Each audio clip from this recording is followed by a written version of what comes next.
إن الحمد لله نحمده ونستعينه ونستغفره ونعوذ بالله من شرور أنفسنا ومن سيئات أعمالنا من يهده الله فلا مضل له ومن يضلله فلا هادي له وأشهد أن لا إله إلا الله وحده لا شريك له وأشهد أن محمدا عبده ورسوله يا أيها الذين آمنوا اتقوا الله حق تقاته ولا تموتن إلا وأنتم مسلمون يا أيها الناس اتقوا ربكم الذي خلقكم من نفس واحدة وخلق منها زوجها وبث منهما رجالا كثيرا ونساء واتقوا الله الذي تساءلون به والأرحام إن الله كان عليكم رقيبا يا أيها الذين آمنوا اتقوا الله وقولوا قولا سديدا يصلح لكم أعمالكم ويغفر لكم ذنوبكم ومن يطع الله ورسوله فقد فاز فوزا عظيما أما بعد فإن أصدق الحديث كتاب الله وخير الهدي هدي محمد صلى الله عليه وسلم وشر الأمور محدثاتها وكل محدثة بدعة وكل بدعة ضلالة وكل ضلالة في النار. Nabi SAW telah bersabda, fa inna asdaqal hadits kitabullah, sesungguhnya sebenar-benar perkataan ialah kata-kata Allah Subhanahu wa taala. Wa khairal hadi, dan sebaik-baik petunjuk ialah petunjuk Nabi Muhammad sallallahu alaihi wasallam. Dan seburuk-buruk perkara ialah perkara yang diada-ada mereka cipta di dalam agama ini. Setiap mereka cipta itu adalah bid'ah. Setiap bid'ah itu adalah sesat, dan setiap sesat itu tempatnya di dalam neraka. Wa kama qala Rasulullah sallallahu alaihi wasallam. Alhamdulillah, tuan-tuan dan puan rahimakumullah, berkumpul kita dalam majlis cinta Rasul, majlis cinta Rasul. Biasa orang buat majlis cinta Rasul, orang main gendang, orang buat konsert. Kita cinta Rasul, kita kaji dan kita baca sejarah Rasulullah sallallahu alaihi wasallam. Cinta Rasul bukan cinta seperti cinta pada orang lain. Mungkin cinta kita kepada isteri kita, kepada kekasih kita, kita akan buat sajak, kita akan buat lagu, kita akan buat syair. Cinta Nabi SAW bukan direka-reka dengan syair. Dia ada sahabat yang buat syair kerana sayang Nabi, tapi kerja dia bukan buat syair 24 jam. Ya betul, ada para sahabat yang bila dia gembira, dia nyanyikan nasyid ketika bergembira dengan Nabi SAW, tapi kerja dia bukan tiap-tiap minggu main gendang. Kerja dia ialah dia mengaji hari Nabi SAW. Kerja dia mengkaji, mempertahankan. Yang kita akan tengok dalam kitab ni, apa yang sepatutnya tanggungjawab kita kepada Nabi SAW. Kita berhenti pada muka surat 29. Diwajibkan kepada para hamba untuk mentaati Rasul SAW. Dan kita dah baca perenggan pertama, betul tak? Saya bacalah dengan pantas perenggan pertama. Saya bersaksi, siapa saya ni? Siapa saya ni? Siapa penulis kitab ni? Imam Ibn Qayyim Al-Jauziyah. Imam Ibn Qayyim. Saya bersaksi bahawa Muhammad adalah hamba dan utusannya. Kepercayaannya terhadap wahyunya. Apa maksud kepercayaan itu? Saya bincangkan. Apa maksud kepercayaan? Apa maksud kepercayaannya terhadap wahyunya? Saya kata dalam bahasa Arab dia panggil aminu ala wahyih. Amin, maksud amin apa dia? Maksud kepercayaannya. Tak ada jawab satu pun, jawapan tak ada. Kepercayaannya maksudnya Allah Ta'ala telah percaya yang Nabi SAW ni akan menjaga amanah menyampaikan wahyu. Itu maksud kepercayaan. Amin. Amin tu maksudnya amanah. Kita kata kita belajar sekolah menengah, sekolah rendah dulu. Nabi Muhammad SAW ni gelaran dia Al-Amin. Semua tahu Nabi ni amanah. Tapi kita kena ingat, amanah Nabi SAW bukan setakat amanah dalam menjaga barang. Kita baca kitab sirah tu, kita Nabi SAW ni bila orang Mekah nak pergi jauh ke, nak pergi musafir ke, ataupun nak simpan barang, dia akan simpan dekat Nabi SAW. Sebab Nabi ni orang yang amanah. Dia tak akan mengkhianat atau mempersiakan harta yang ditinggalkan. Tapi kita perlu ingat, amanahnya Nabi SAW bukan setakat dalam perkara keduniaan. Amanahnya Nabi SAW juga dalam perkara menyampaikan agama. Maknanya Nabi SAW ialah orang yang Allah Ta'ala percaya yang dia akan menyampaikan semua yang telah disuruh oleh Allah Subhanahu Wa Ta'ala. Itu maksud aminu ala wahyi, penjaganya, mempertahankannya, menyebarkannya. Itu maksud kepercayaannya terhadap wahyunya. Apa tadi kepercayaan tadi? Iaitu pemegang amanah untuk menyampaikan wahyunya. Bukan sekadar simpan, menyampaikan juga, ya. Yang terbaik di antara ciptaannya, kita bincang yang terbaik antara ciptaannya, adakah Nabi sallallahu alaihi wasallam paling afdal di kalangan manusia? Soalan, adakah Nabi Muhammad sallallahu alaihi wasallam ialah manusia yang paling afdal? Tak ada syak padanya. Adakah Nabi sallallahu alaihi wasallam ialah makhluk yang paling afdal? Agak sini ulama ada berbeza pendapat, sama ada Nabi Muhammad yang paling afdal ataupun Jibril paling afdal. Apa kesimpulan yang kita buat pada minggu lepas? Yang paling afdal di langit ialah malaikat Jibril, yang paling afdal di muka bumi ialah Muhammad sallallahu alaihi wasallam. Duta di antara dirinya dengan hamba-Nya, iaitu duta. Kita ni nak mencapaikan kepada Allah apa yang Allah Taala nak, tak dapat, tidak kena melalui Nabi Muhammad sallallahu alaihi wasallam, dipanggil duta. Diutus membawa agama sempurna, agama Nabi dah sempurna, tak perlu lagi tambahan, dan manhaj yang lurus, dan cara beragama, cara hidup. Manhaj itu cara, kaedah, metodologi. Ya, satu kita ni beragama tapi tak ada manhaj dalam beragama. Nanti kita akan belajar nanti. Ramai antara kita kuat agama, kuat sembahyang, kuat puasa, kuat sedekah, tapi cara beragama tu dia tak ada. Apa Ustaz cakap ni? Beragama dengan cara beragama. Cara beragama ni dia ada kaedah-kaedah yang kita perlu ambil untuk kita, cara supaya kita ni berada di atas agama yang benar. Banyak orang kuat agama tapi mereka ini tersilap, tersasar dalam cara beragama. Kita tengok ramai orang kuat agama. Ayah Pin kuat agama, betul tak? Kuat semayang dia. Itu juga dengan Abu Ya Al-Asy'ari, kuat agama. Siapa kata kuat agama? Lebam-lebam dahi lebih bagus daripada kita. Wanita-wanita semua pakai niqab, betul tak? Tapi cara beragama dia salah. Cara beragama ni banyaklah kaedah-kaedah, iaitu dari segi akidahnya, dari segi cara mengambil ilmu, dari segi cara mengambil fiqahnya, dari segi penyucian jiwanya. Dipanggil manhaj. Yang ini perlu diketahui oleh setiap orang. Banyak orang yang tahu agama tapi tak tahu cara beragama. Nanti kita akan tengok nanti, insya-Allah. Allah Subhanahu Wa Taala mengutusnya sebagai rahmat bagi semesta alam, rahmatan lil alamin. Rahmat kepada manusia, rahmat kepada binatang, dan rahmat kepada tumbuh-tumbuhan. Rahmat kepada manusia, kepada muslim dan yang kafir. Macam mana rahmat kepada yang kafir? Dengan keadilan yang ditegakkan oleh Islam. Rahmat kepada orang Islam, ma'ruf, kita dapat hidayah daripada Nabi Muhammad SAW, dapat petunjuk, dapat masuk syurga, dapat jalan yang lurus, dapat kehidupan yang baik di dunia dan di akhirat. Ini rahmat bagi orang yang beriman. Bagaimana pula rahmat bagi orang yang kafir? Rahmat bagi orang kafir bila tertegaknya agama di muka bumi Allah ini, orang kafir pun mendapat kebaikan daripada agama Islam ni. Kita lihat pembunuhan yang berlaku dalam sejarah Islam, pembunuhan orang kafir, tak sampai berapa ratus ribu orang saja. Tetapi bila dunia ini diperintah oleh orang kafir, semenjak runtuhnya kerajaan Islam, lihat jutaan manusia yang mati. Lepas saja kerajaan Islam jatuh, lihat berapa juta orang mati dalam perang dunia pertama, perang dunia kedua, di Iraq, di Syria. Dan semua ini kita kata adalah kesan kerana dunia ini tidak diperintah dengan pemerintahan Islam yang adil. Sebab itulah Nabi Muhammad sallallahu alaihi wasallam kata, umirtu an uqatilan nas, aku disuruh untuk memerangi manusia sehingga mereka menyaksikan bahawa tiada Tuhan yang disembah melainkan Allah. Betul, dalam Islam, peperangan dalam Islam bukan hanya kita kata nak menyebarkan agama Islam, tidak. Bukan itu semata-mata. Ialah untuk menegakkan keadilan kerajaan Islam, hukuman Islam, hukum Islam. Sebab itulah bila dalam agama Islam tu, bila datang ke negeri kafir, dia kata sama ada kamu masuk Islam, dan kalau tak masuk Islam, apa dia? Kamu menerima hukum Islam dan kamu membayar jizyah. Nampak tak?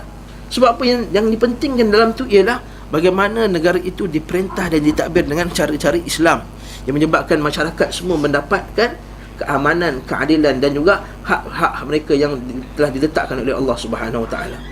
Dunia sekarang, semua orang kafir letakkan hak asasi, letaklah charter ini, charter itu, charter 3, charter 4, apa semua ni untuk mengatakan nak memberi hak asasi manusia, tapi disebabkan itu adalah hak yang diletakkan oleh manusia, bukan diletakkan oleh Allah Subhanahu Wa Taala. Kita lihat hak-hak mereka yang berkepentingan saja yang dijaga. Ada pun yang lain tidak. Negara kafir seperti negara-negara saya sebut nama lah, tak perlu sebut, sibuk melawankan hak asasi manusia. Sedangkan syarikat-syarikat garasi mereka lah yang membayar pekerja-pekerja di Bangladesh, di India dengan bayaran $3 satu hari, $2 satu hari sebagai gaji. Di negara ini dia bukan main lagi.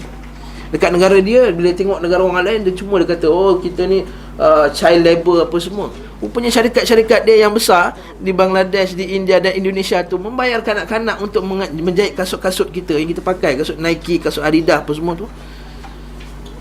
Kita kata ini hipokrit. Bila dunia diperintah oleh orang kafir, dia diperintah oleh orang yang hipokrit. Sebab tu kita kata rahmat semesta alam, rahmat kepada binatang juga. Nabi kata idza zabahtum fa ahsinu dzabah, bila kamu sembelih, elokkan persembelihan kamu. Ini orang kafir kata itu kejam, patutnya tidak dilakukan di sekolah-sekolah sekarang.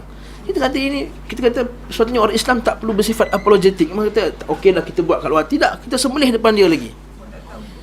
Kata ini cara yang benar, cara kamu membunuh binatang yang benar, yang elok.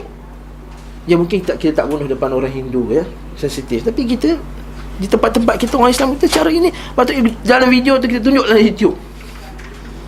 Ini cara yang benar kamu bunuh binatang. Ini cara yang paling ihsan kepada binatang, daripada cara kamu pakai elektrik, cara kamu tembak dia apa semua. Jadi kita kata ini cara paling ihsan. Berapa saat je binatang dia mati. Ini ihsan kepada binatang.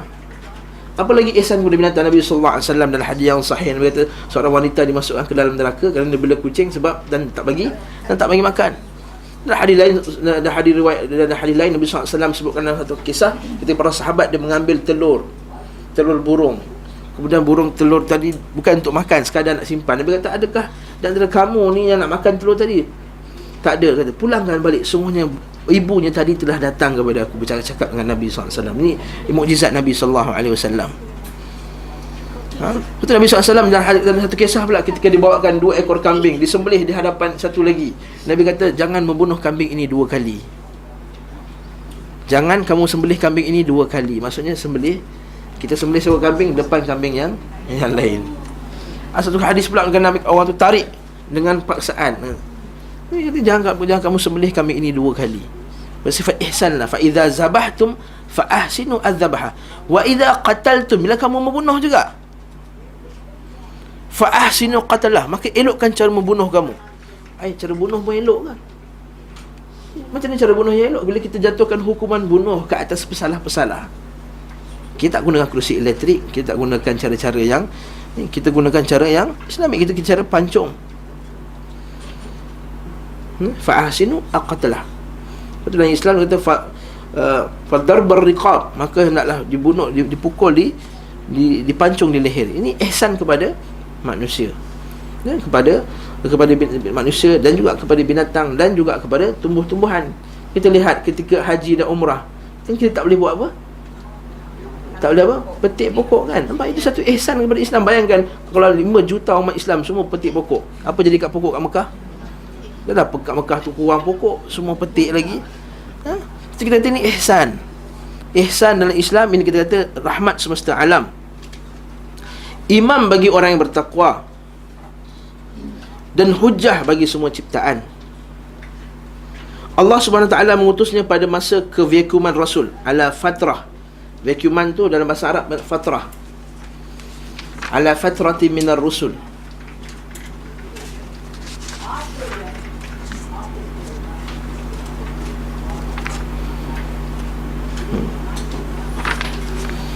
Ala fatratin minar rusul.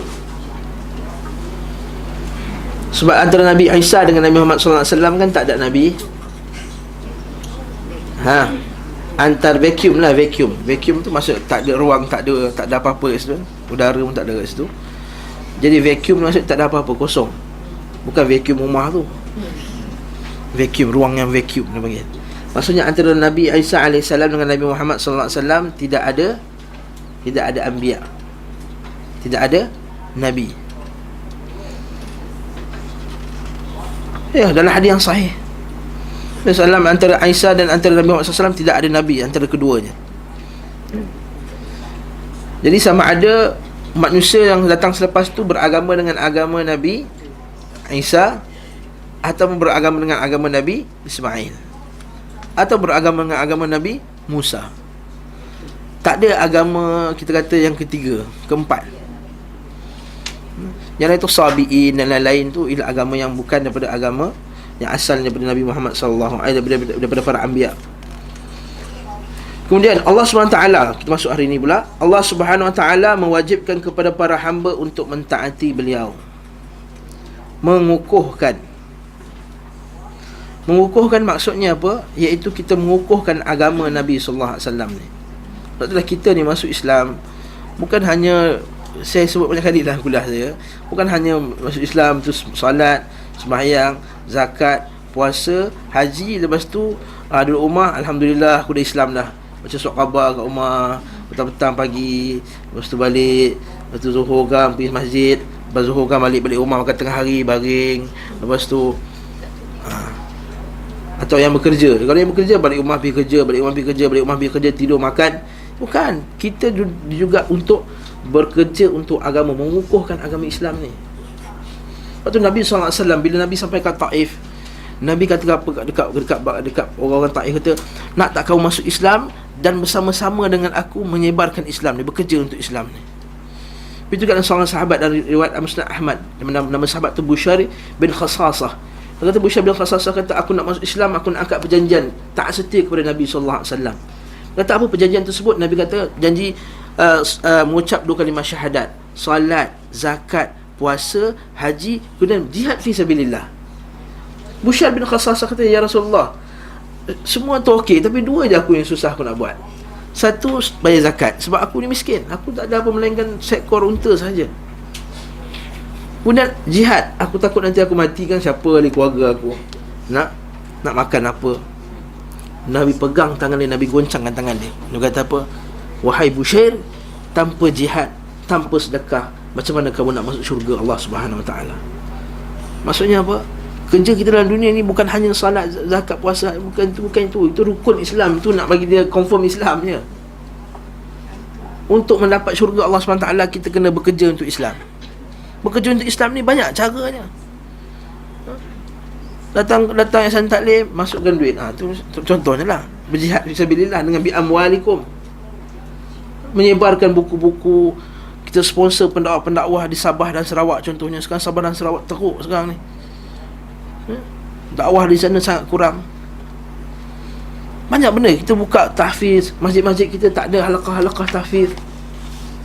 Dan kalau di negeri seperti Mauritania, Nigeria, Sudan, apa semua ni, negeri yang miskin, setiap bandar tu, setiap kampung tu ada halaqah tahfiz Quran.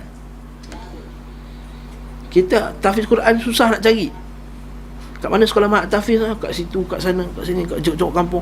Setiap bandar kalau di Nigeria tu halaqah tahfiz Quran. Dulu kami semua yang pekerja Islam di UAE malu dengan budak Nigeria ni, mengaji engineering, mengaji apa, tapi semua tahfiz Quran. Bulan puasa depa jadi imam semua. Kata ini pengukuhkan agama ni kita kena buat. Kena fikirkan cara dia macam mana. Tuan-tuan semua ada kebijaksanaan. Tuan-tuan pernah menjadi ketua syarikat, pernah jadi manager, pernah jadi bahkan jadi orang yang besar, pentadbir yang besar. Tuan-tuan punya kebijaksanaan untuk melakukan perkara ni. Jadi wajib ke atas kita. Kena wajib. Mewajibkan. Bukan kata sunat ke apa ke, tidak. Menghormati Nabi sallallahu alaihi wasallam, mencintai Nabi sallallahu alaihi wasallam dan melaksanakan hak-hak Nabi sallallahu alaihi wasallam, iaitu untuk ditaati. Sekejap mak saya call. Assalamualaikum. Hello. Ya mak, ayo. Ada ke tengah kelas? Ada tengah kelas. Okey. Kalau mak call kena angkat. Jadi seorang salaf tu, dia mengajar hadis. Satu ulama salah mengajar hadis. Anak murid dia beratus orang. Sekali tiba dia mak panggil yang lain, nama dia kata, tolong ni ambil telur ayam dekat reban. Dia tutup kitab dia kejap, dia pergi ambil telur. Anak murid dia tunggulah. Dia kata hak ibu lebih depan daripada hak orang lain. Kata ni kita call, kita jawab lah sekejap lah, tapi jangan pula kau ajak pergi makan. Itu cakap mak, kejap lagi lah mak. Okey, menghormati, mencintai dan melaksanakan hak-haknya.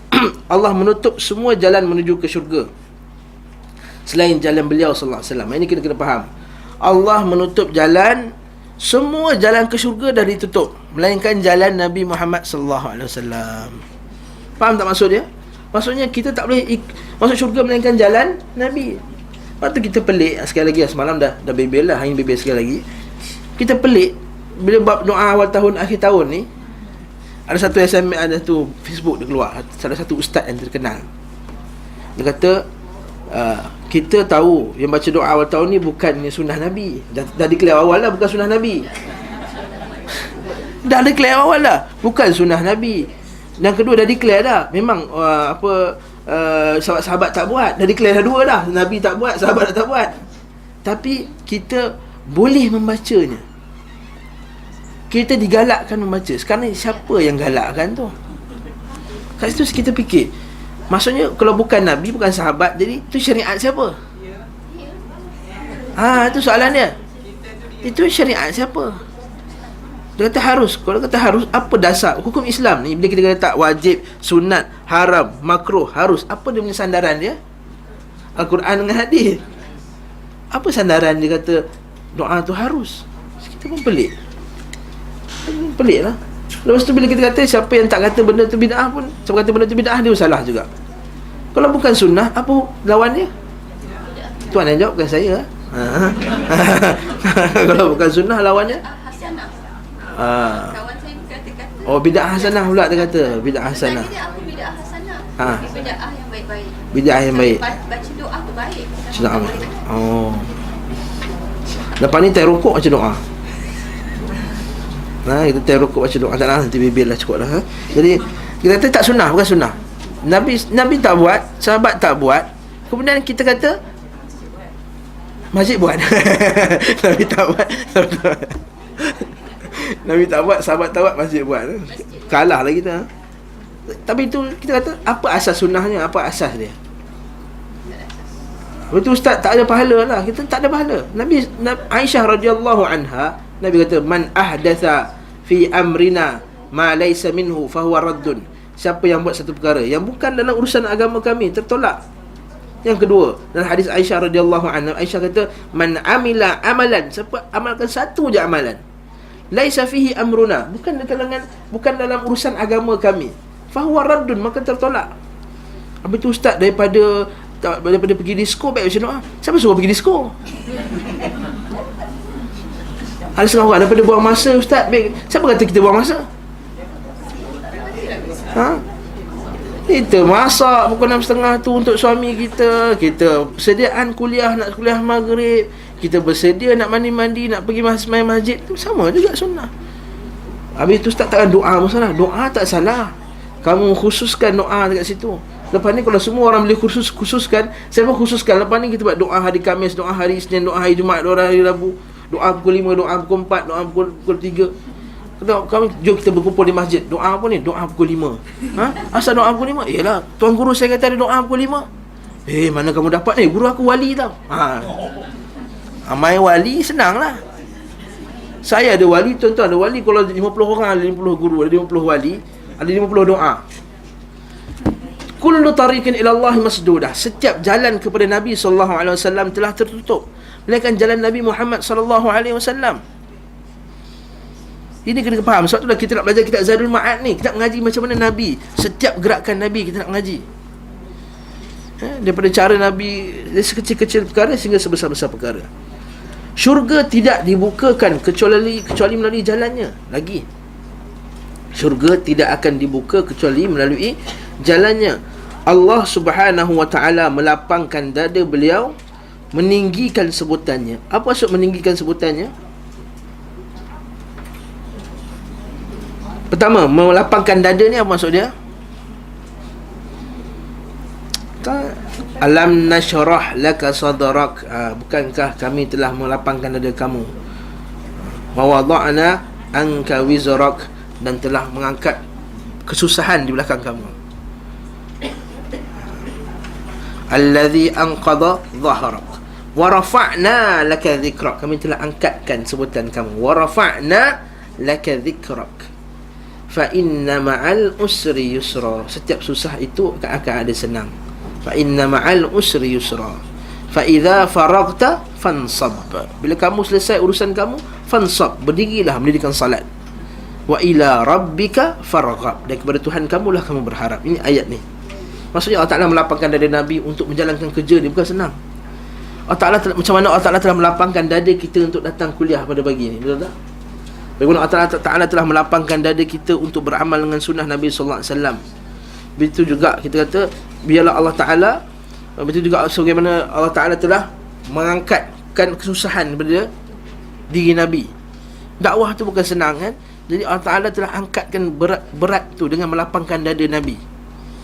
Macam tu juga kita berharap Allah Ta'ala juga buat benda perkara yang sama kat kita. Allah Ta'ala angkat berat kita nak datang kuliah, angkatkan berat kita nak menjalankan agama ni, dan meninggikan sebutannya. Wa rafa'na laka dhikrak. Nampak tak bila jalankan dakwah, apa jadi kat Nabi? Rafa'na laka dhikrak. Allah Ta'ala tinggikan sebutannya. Sebab tu kita harap Allah SWT buat perkara yang sama kepada kita juga. Dengan kita buat kerja untuk Islam ni, Allah Ta'ala merafa'kan kita punya martabat. Wa rafa'na laka dhikrak, meninggikan sebutannya maksudnya apa? Iaitu Nabi Muhammad sallallahu alaihi wasallam ni tak disebut nama Allah, biasanya akan sebut sekali Muhammad. Asyhadu an la ilaha illallah Muhammadur Rasulullah. Bila azan, asyhadu an la ilaha illallah Muhammadur Rasulullah. Bila tahiyat akhir tentu juga kita mengucap asyhadu an la ilaha illallah Muhammadur Rasulullah, dan ada selawat pula lepas tu. Itu maksudnya Nabi Muhammad sallallahu alaihi wasallam diangkatkan sebutannya. Menghapus dosa darinya.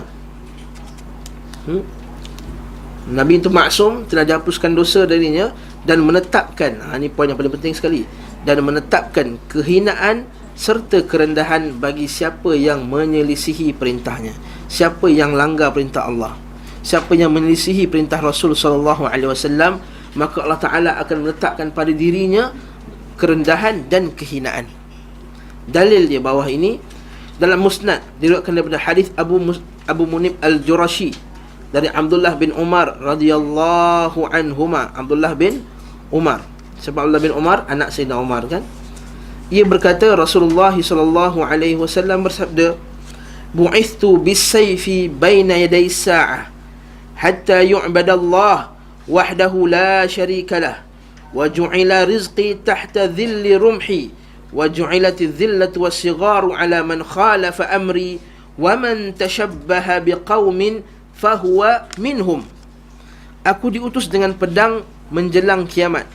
Maksudnya dengan perutusan Nabi itu, kiamat dah dekat. Sebab tu antara kita kata tanda kiamat yang paling, tanda kiamat yang kecil ialah perutusan Nabi Muhammad SAW. Maksudnya dengan diutuskan Nabi itu, kiamat dah dekat lah maksudnya. Habis tu ustaz dah 1400 tahun tak kiamat-kiamat, dekat apa benda? Bagi manusia ni 1400 ni jauh, betul tak? Bagi Allah Subhanahu Wa Taala dekat. Bagi Allah Taala dekat. Kan sehari sama 1000 apa?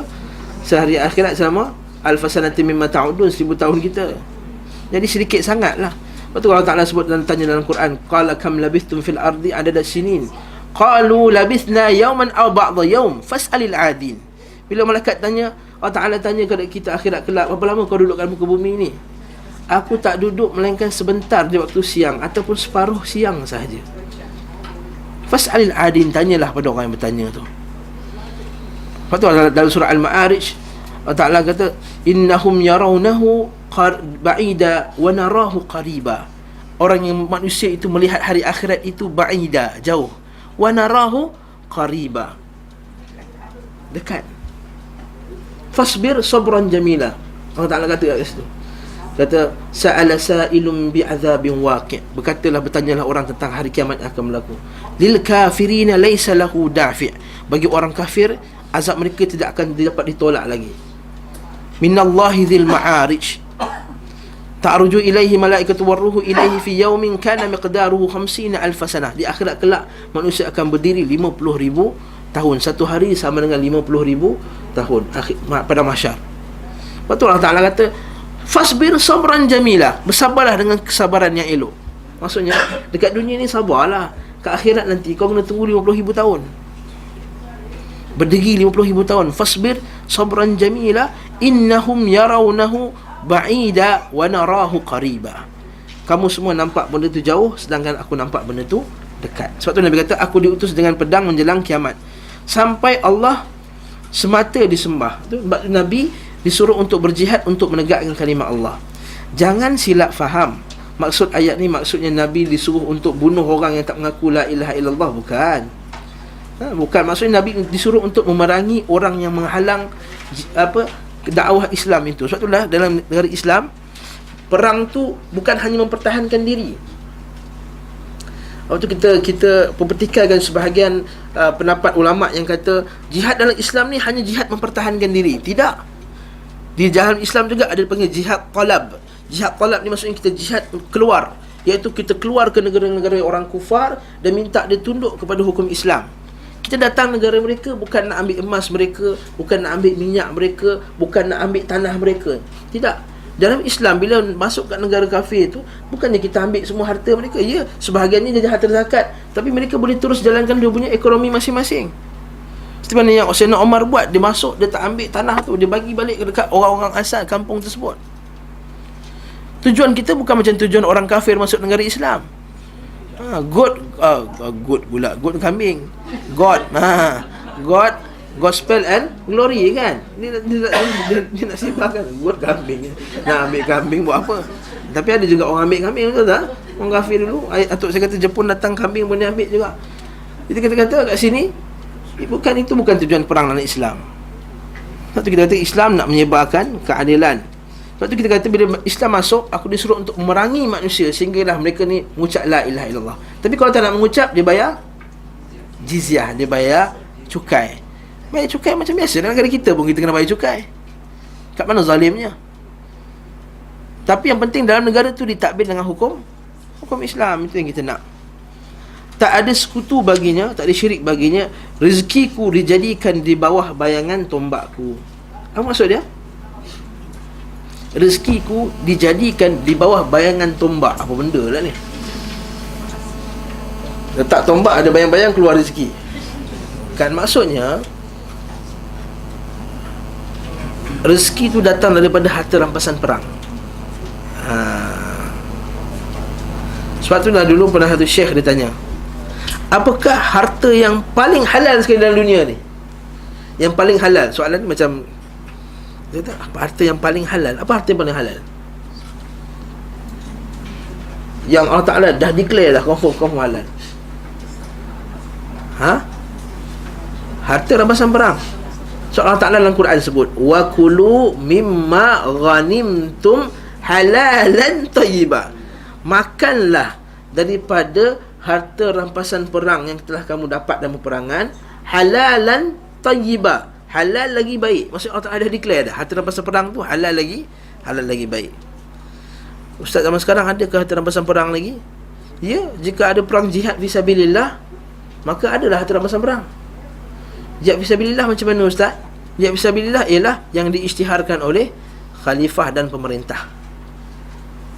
Katakanlah berlakunya jihad dekat negara luar, katakanlah pemerintah kita kata okey, semua orang lelaki diperintahkan untuk pergi berjihad, maka kita pun keluar. Kita keluar, kata pergi Singapura contohnya lah. Singapura sensitif.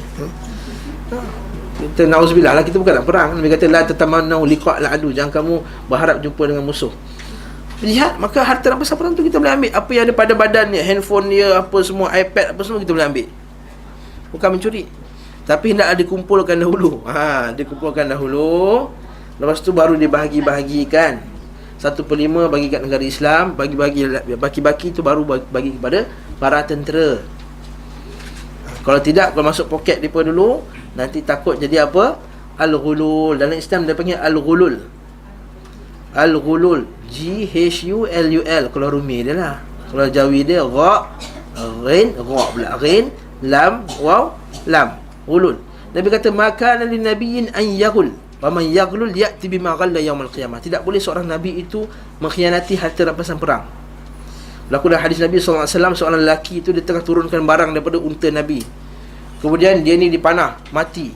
Lalu orang kata syahid dia ni. Nabi kata tak, bal huwa finnar, bahkan di dalam neraka.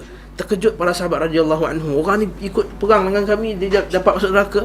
Dia kata apa? Sesungguhnya dia tu ambil harta rampasan perang sebelum dibahagi-bahagikan. Jadi para sahabat yang terambil tali kasut tu, dia keluarkan tali kasut satu. Dia berkata, satu tali kasut dari neraka. Seorang lagi keluar, dua tali kasut dari neraka. Semua dah takut.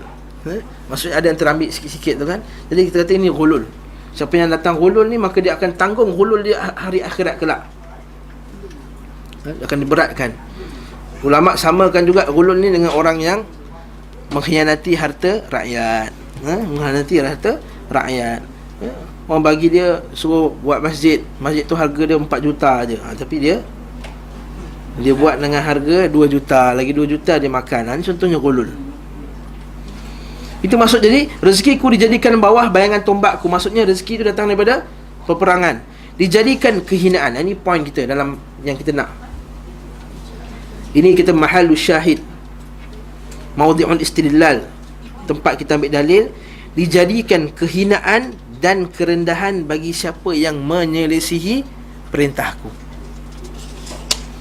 Barang siapa menyerupai sesuatu kaum, maka ia termasuk dalam golongan tersebut. Ini poin yang penting. Kita dilarang untuk bertasyabbuh dengan orang kufar, dan melarang untuk meniru-niru orang kafir. Habis tu ustaz, kalau kita pakai seluar ni tak meniru orang kafir ke ustaz? Macam mana? Saya pun pakai seluar. Kita pakai iPad, orang kafir pakai iPad dulu.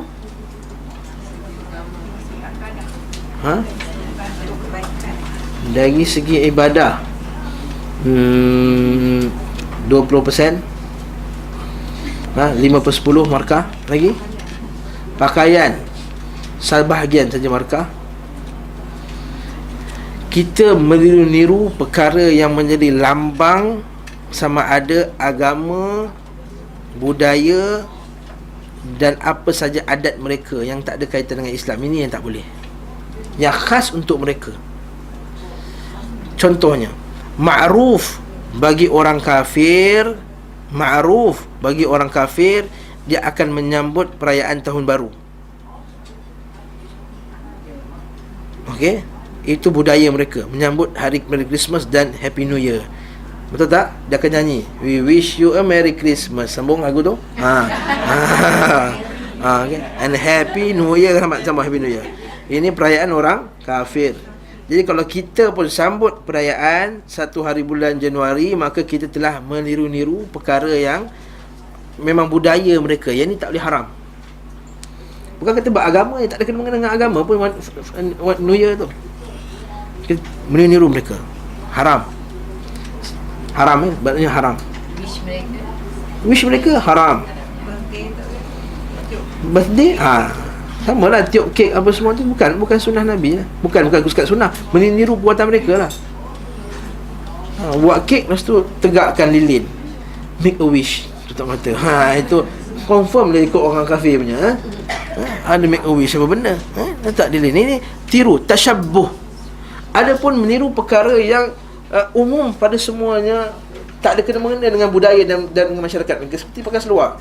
Orang Hindu pakai seluar, Amerika pakai seluar, orang Cina pakai seluar, orang Islam pakai seluar, orang Melayu pakai seluar. Maka tak ada nampak perbezaan kat sini. Dengan pakai seluar tu ni tak menampakkan kamu ni mengikut sesiapa. Satu Nabi SAW, dia pakai selipar orang Rom. Kalau ikutkan, kenapa Nabi tiru orang Rom ni? Tak, Nabi pakai selipar orang. Sebab dengan selipar orang Rom ketika zaman tu, tak menampakkan dia ni ikut nanti pakai seluar. Tapi kalau pakai seluar dengan fashion tertentu yang khas untuk orang kafir, contohnya, itu meniru. Seperti kalau semua time dia baggy, kita pun baggy.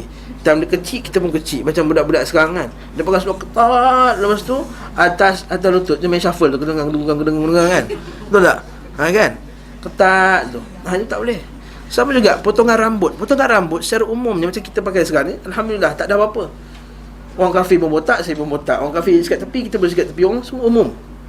Tapi bila orang kafir dia buat khas satu rambut, pang, kita pun tiru. Kat sini dah tasyabbuh. Sebab itulah bila ulama kita tanya bab apakah hukum warna rambut untuk wanita dan orang lelaki, kita tahu hukum warna rambut, hukumnya harus boleh warna rambut. Tetapi dia letak satu syarat, dengan syarat tidak tasyabbuh dengan kufar. Katalah suami kata kat isteri dia, I nak you, saya sekali jadi blonde lah. Nak juga tengok blonde macam Scarlett Johansson tu kan. Chun macam tu. Tahu Ustaz. Kita baca surat khabar juga nak juga orang putih tu blonde tu. Jadi okey, tak apa, blonde. Kita pun blonde lah kat rumah, tapi kita pakai tudung kan kat rumah, kat luar tak ada lah. Boleh. Tak ada masalah. Kalau dengan kata dia campur chemical yang kita tak tahu. Itu kalau campur gimana? Saya bagi umum color. Tak kisahlah color apa. Kita ada inai yang warna kuning kan. Pernah tengok tak orang Hindustan pakai? Inai warna kuning ada, inai warna merah ada. Ada.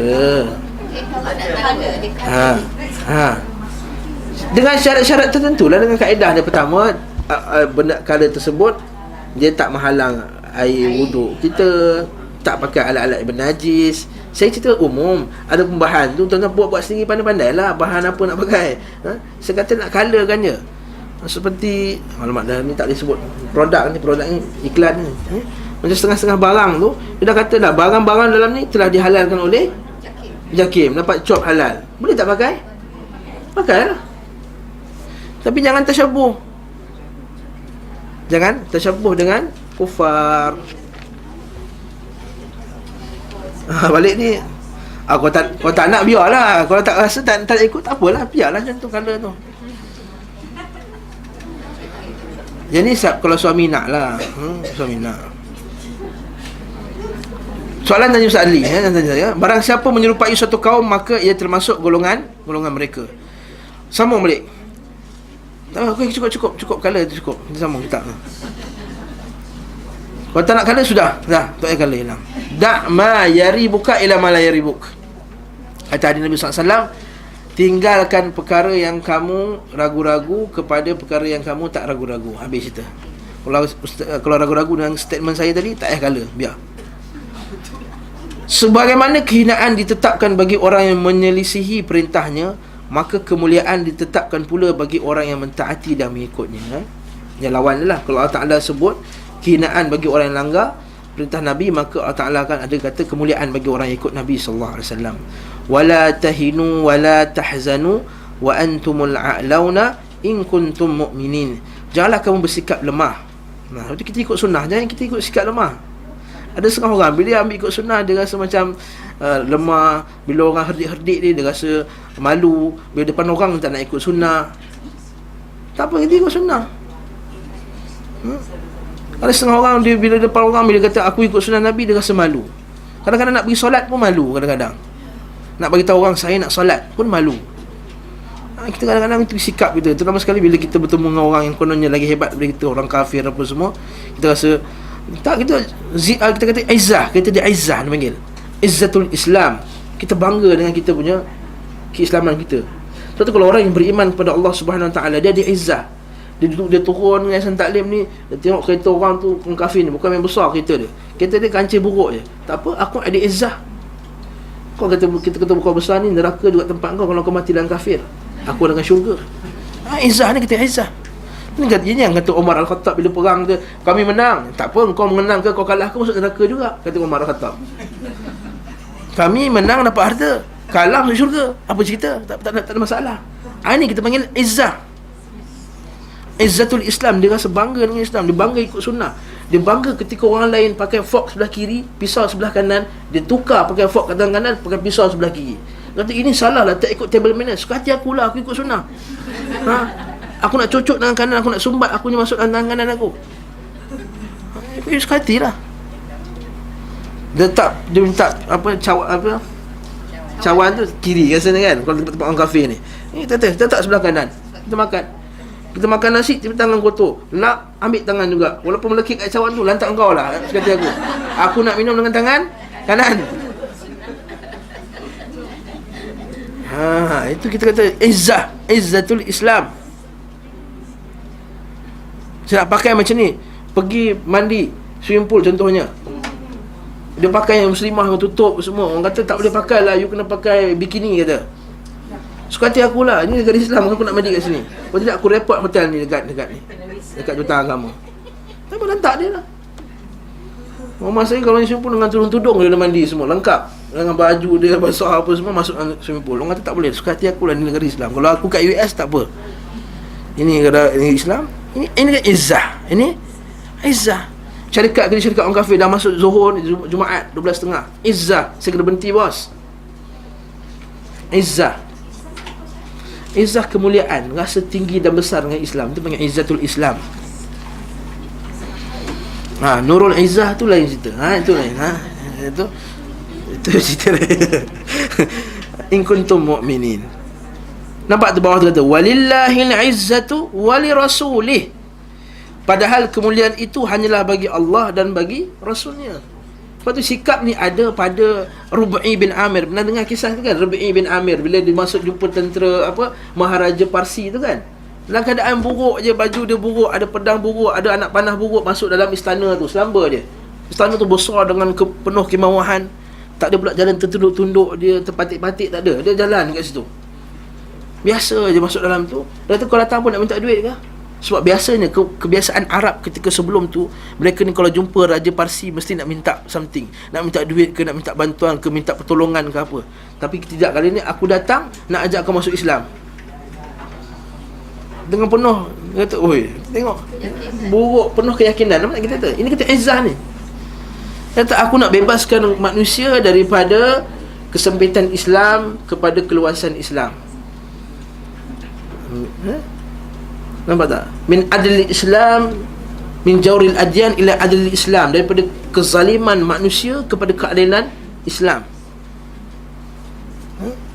Min ibadatil ibad ila ibadati al-khaliq, daripada menyembah makhluk kepada menyembah pencipta, daripada kesempitan dunia kepada keluasan dunia dan akhirat. Nampak dia punya izzah dia macam mana?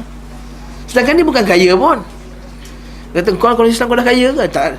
Kalau orang kafir tu tanya, tak. Walaupun aku tak kaya kat dunia, aku akan kaya di akhirat. Ini izzah yang kita nak. Walillahil izzah walirasulih. Sebab itulah bila orang ada sikap macam ni, dia takkan terpedaya dengan orang kafir. Dia takkan tengok orang kafir buat tu, dia nak buat macam tu. Orang kafir buat ini, dia nak buat orang macam ni.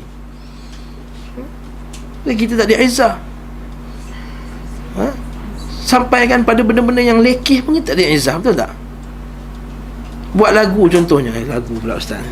Kita lagu luar negara lagi laku daripada lagu kat Malaysia ni. Contohnya lah, lagu ni haram dengar. Filem luar negara, lagu filem. Apa yang orang luar kita nak tiru dalam filem kita. Kita tak ada izzah ni, kata benda-benda yang lekeh. Apatah lagi benda-benda yang lebih canggih. Dalam firman-Nya, wala tahinu wa tad'u ila salmi. Janganlah kamu lemah dan minta damai. Ini orang kafir. Wa antumul a'lau, sedangkan kamu di atas. Wallahu ma'akum, Allah Ta'ala sentiasa bersama dengan kamu. Walai yatirakum a'malakum, dan sekali-kali tidak akan mengurangkan pahala kamu.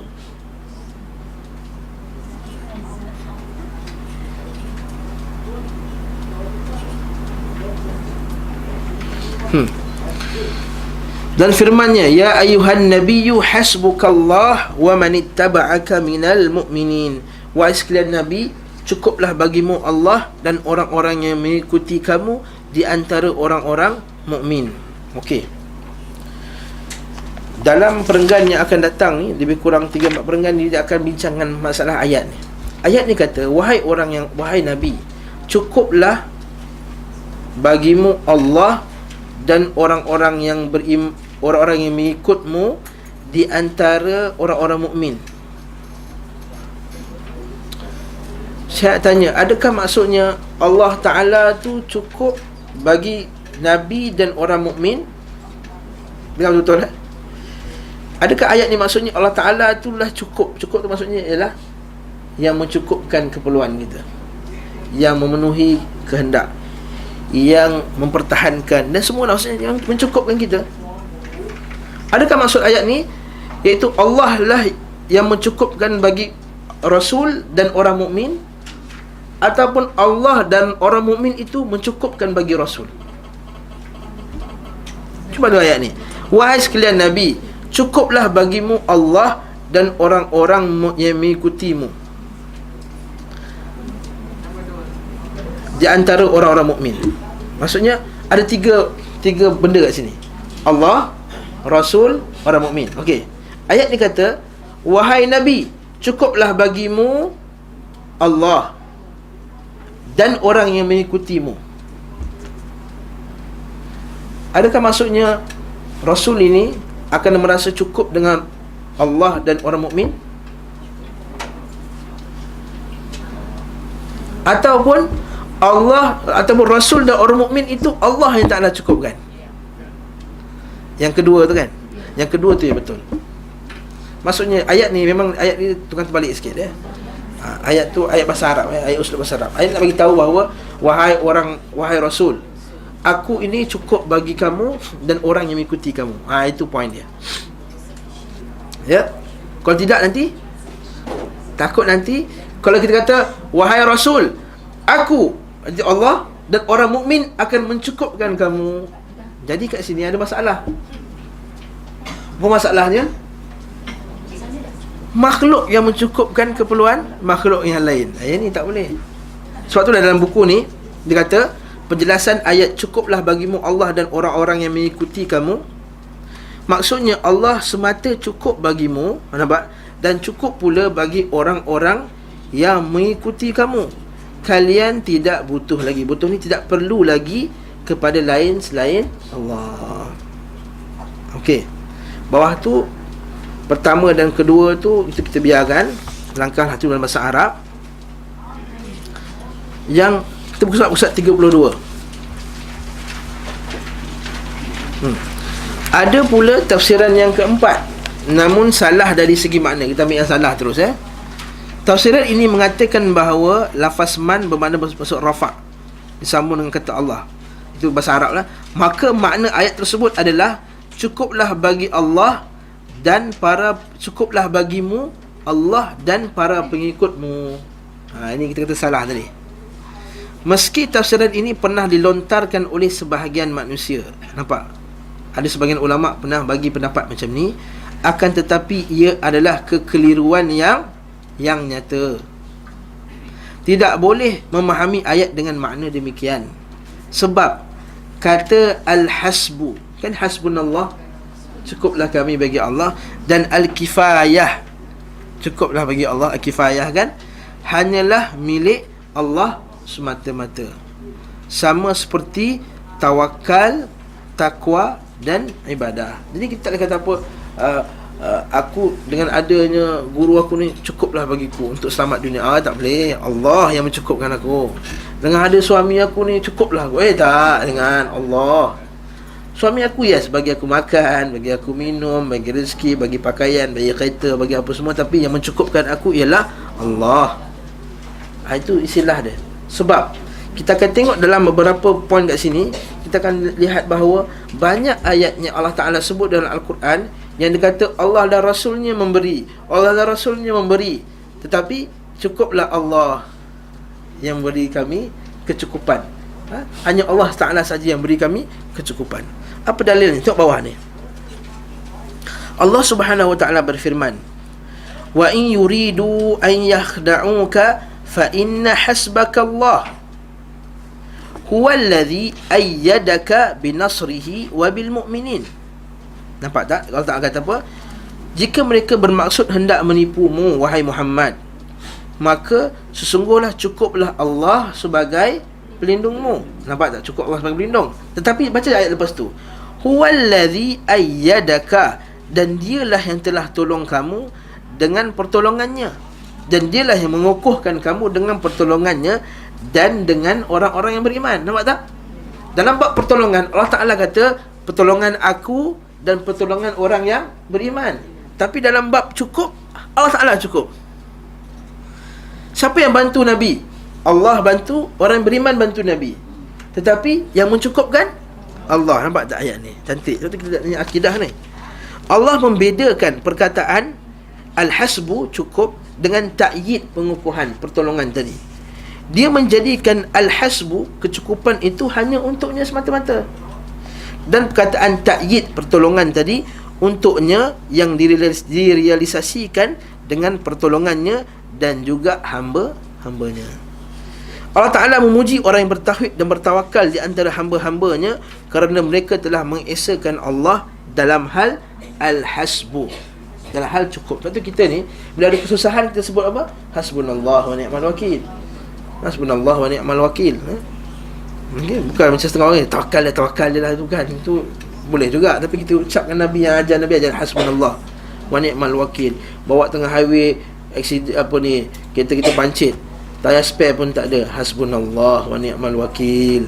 Tapi jangan duduk macam tu juga, telefon lah juga orang lain tolong. Nampak sebab pertolongan tu makhluk boleh tak? Boleh. Telefon lah 1-800-88-0000 tu, highway plus punya nombor tu. Kena hafal nombor tu. Kalau berhenti ke tepi highway kan tak ingat, nanti bahaya. Jadi boleh tak telefon orang? Boleh. Pertolongan tu manusia boleh tolong. Sekali alhamdulillah, Allah tolong, orang plus pun tolong, tapi cukuplah Allah sebagai pembantu kami. Cantik. Ini namanya tauhid. Betul Allah Ta'ala sebut dalam Quran, alladzina qala lahumun nas innan nasa qad jama'u lakum fakhshawhum fazadahum imana wa qalu hasbunallahu wa ni'mal wakil. Iaitu orang-orang yang mentaati Allah dan Rasul, yang kepada mereka ada orang-orang yang mengatakan, sesungguhnya manusia telah mengumpulkan pasukan untuk menyerang kamu, kerana itu takutlah kepada mereka. Iaitu dalam perang Uhud kan, bila perang Badar Islam menang, maka timbul semangat membuat-buat di kalangan orang musyrikin nak kalahkan balik orang Islam. Jadi di situ semangat orang kafir musyrikin tu kuat. Aku nak balas dendam, semua nak balas dendam. Sebab orang musyrikin Mekah ni, orang Arab jahiliah masa tu, sikap dia bila balas dendam ni sangat kuat. Jadi bila nak balas dendam tu, jadi orang semua datang berita kat Nabi SAW, mereka semua sekarang telah berkumpul untuk menyerang kamu, wahai Muhammad. Tapi apa jadi kepada orang beriman? Orang beriman dia tak kata takutlah apa, tak ada. Kata fazadahum imana, bertambah-tambah iman mereka.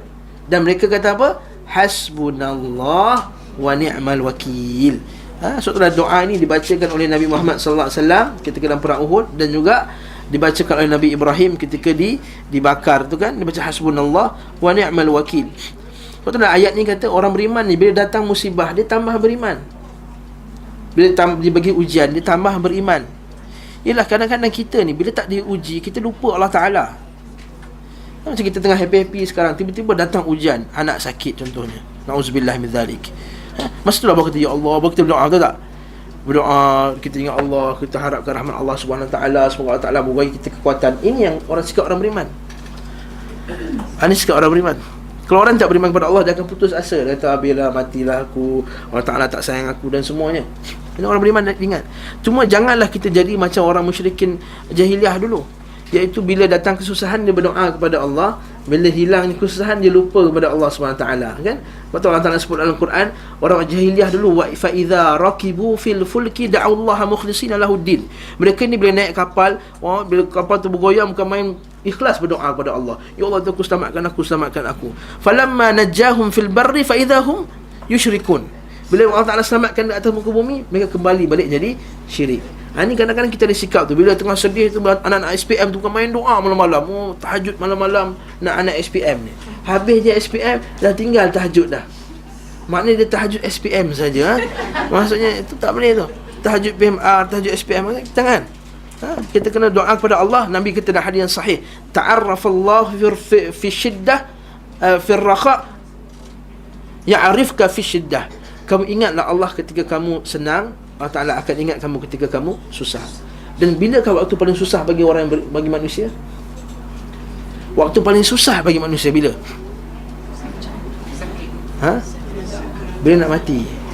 Ingat, kalau kita ingat Allah ketika kita happy sekarang, Allah Ta'ala akan ingat kita bila kita nak mati nanti. Allah Ta'ala bagi kita bantuan dengan kita boleh mengucapkan la ilaha illallah. Semoga Allah Ta'ala jadikan kita dalam husnul khatimah. Mereka tidak mengatakan cukuplah bagi kami Allah dan Rasulnya. Nampak tak? Orang yang beriman, orang Madinah ketika dia tak kata cukuplah bagi kami Allah dan Rasulnya. Sebab orang sahabat masa tu faham bab akidah ni, yang memberi kecukupan hanyalah Allah. Sebab itulah kita tak boleh dengar kasidah-kasidah yang syirik ni. Seperti kasidah-kasidah Al-Busiri. yang dinyanyikan di masjid-masjid kita dekat Taman Tun ni pun dibacakan. Tak nak sebut masjid mana. Dalam kasidah-kasidah tu kata, wahai Muhammad, wahai Rasulullah, siapakah yang akan membantu kami di akhirat kelak ketika berlakunya kesusahan yang besar. Nampak tak? Maksudnya sekarang mana Allah Ta'ala? Ya Rasulullah, pada saat mana, siapa nak tolong kami akhirat kelak? Siapa nak tolong la ilaha illallah? Ayat ni akhirat kelak Allah Ta'ala bantu. Hatta Nabi SAW pun nak bagi syafaat pun dia kena minta izin Allah SWT. Kan hadis tu, dia sujud tu, dia sujud, Nabi bangun, kemudian Nabi ada hadis sahih berkata, dan aku memuji Allah dengan pujian-pujian yang tak pernah didengar oleh manusia lagi. Maksudnya satu pujian yang special. Ketika itulah bawa Allah SWT kata, isfa' tu syafa', bagilah syafaat maka dapat syafaat. Adapun sebelum tu Nabi bukan kata syafaat tu bukan milik Nabi, bukan Nabi kata okey nak syafaat, Nabi ambil semua. Bukan. Nabi sujud dulu menunggu izin daripada Allah Subhanahu wa taala. Lepas tu dalam masalah ni para sahabat radhiyallahu anhum faham. Lepas tu dalam masalah-masalah seperti ini, seperti insya-Allah, dia tak kata insya-Allah wa insya Rasul, tak. Kalau Allah dan Rasulnya berkehendaki, tak pernah para sahabat cakap macam tu. Dalam bab Allah wa rasuluhu a'lam, Allah dan Rasul yang mengetahui, itu dalam masalah agama. Dalam masalah kejadian alam, kita tak boleh kata Allah wa rasuluhu a'lam. Mesti mana saya sebut dalam kuliah saya banyak kali, saya kata contohnya, besok hujan ke tak hujan, Allah wa rasuluhu a'lam. Tak boleh, syirik. Allahu a'lam saja. Sebab itu bukan masalah agama. Kalau masalah agama, ya, Allah wa rasuluhu a'lam, yes, boleh. Apa hukum pernikahan sekian dan sekian, gitu contohnya, kan? Apa hukum pernikahan anak angkat dengan bapa angkat? Kata Allah wa rasuluhu a'lam. Ini tak ada masalah. Masalah dunia tak dikata Allah wa rasuluhu a'lam. Sambung lagi. Bila perkataan mereka tercantum dalam ayat itu, lalu Rabb Ta'ala memuji mereka kerananya, maka bagaimana mungkin Allah Subhanahu wa Ta'ala berfirman kepada Rasulnya, Allah dan pengikutmu cukup bagimu? Maksudnya itulah. Maksudnya dia nak, Ibn Qayyim cuba nak bagi tahu, takkanlah ayat tadi kata Allah dan pengikutmu cukup, Allah tu dan pengikut kamu cukup bagimu, sementara para pengikut Rasul SAW sendiri telah mengesakan Allah Subhanahu wa Ta'ala dalam hal itu. Mereka tidak mempersekutukan antara Allah Subhanahu wa Ta'ala dan Rasulnya dalam perkara al-hasb. Lalu bagaimana pula sehingga Rasulnya mempersekutukan Allah Subhanahu wa Ta'ala dan para pengikutnya dalam perkara tersebut? Sesungguhnya ini adalah hal yang paling mustahil dan paling batil. Ini nak jawab baliklah pada tafsiran yang salah tadi.